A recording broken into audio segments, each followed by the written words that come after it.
Let's talk about free agency. You could learn something here, too, because the updated calendar does, in fact, have free agency, 6 o'clock Eastern, November 20th. Woo. A little jump free agency show coming. I can smell it. I can smell it. 2 days after the draft, with signings able to become official on November 22nd. Now, that means there's only a 10 days, right?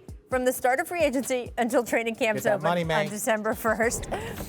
This year's class of free agents, which doesn't have nearly the franchise players, is the way I'm going to put it, as years past. It will be an incredibly short window for them to make a decision if they switch teams, move to a new city in time for camp. Ooh. Here's Kevin Pelton's current list of top 10 free agents. Now, this is led by Anthony Davis, who, by all accounts, will decline his player option and return to L.A.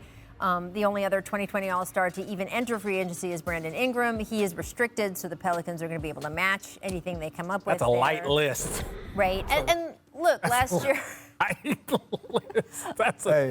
When Christian Wood is like top 3 on the list. I'm saying, man, that's a diet soda list right there. Well, they're a little bit lucky because remember last year with Kawhi, he took some time to make his decision, and then Danny Green waited for Kawhi to make his decision. You wouldn't be able to do all that this year. Training camp starts 10 days after free agency starts. I'm gonna be really honest. There's nobody on that list that you're gonna wait for. I'm saying, look, Anthony Davis, we kind of know, we kind of have a very good feeling. And then when you start to go, I think, Fred VanVleet is so key to Toronto. But I think there's unknowns about what he can do in other places.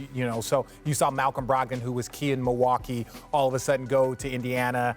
And it's just like not the same type of impact. But just going to say it's a light list compared to what we've seen the last few years. I mean, it's a light list, but you bring up Brogdon as an example. Milwaukee missed him. A lot. Right? Like, you could say whatever, he wasn't as good as we thought he'd be in Indiana in his first year. He was up and down. But the reality is, he was missed in Milwaukee. And so, regardless of where those guys end up, the teams that have them, like for VanVleet, for instance, if Toronto loses VanVleet, that's a big loss for them. That's a big loss for them. He could be the key piece that finally completes the puzzle somewhere else. Well, right? I mean, that's... But the reality, Rachel, is if you're a front office that's worth your salt, you've got... all your plans have already been done. You've had months to do this. Yes. You got your homework. You knew who the free agents were going to be. Sure, there are going to be guys who are going to opt out or maybe not.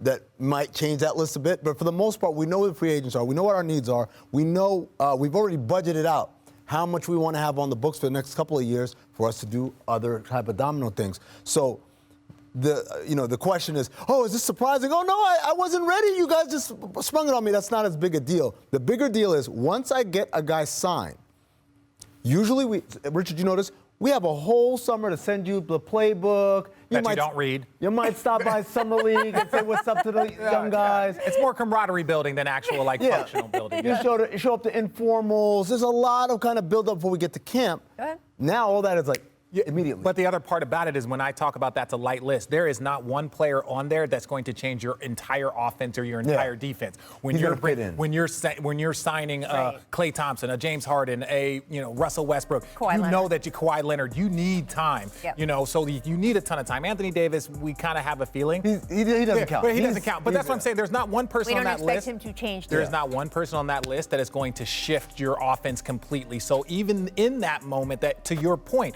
you don't need as much time to get ready and to do. These are kind of pieces that you plug in. Right. And so they're going to sign and they'll probably just move to the city right away and start working out with their coaches. I mean, I'm confused. Are you saying that some of these deals might already be prearranged? Damn right. I'll say it. I don't think any sort of thing like that happens in the National Basketball Association. Everyone follows the rules.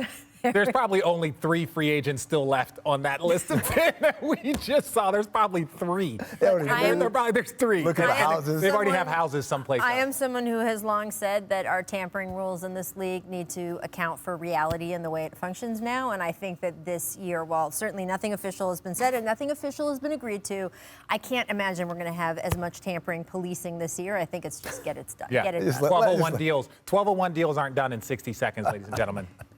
And there we go. Thanks for watching ESPN on YouTube. For live streaming sports and premium content, subscribe to ESPN+.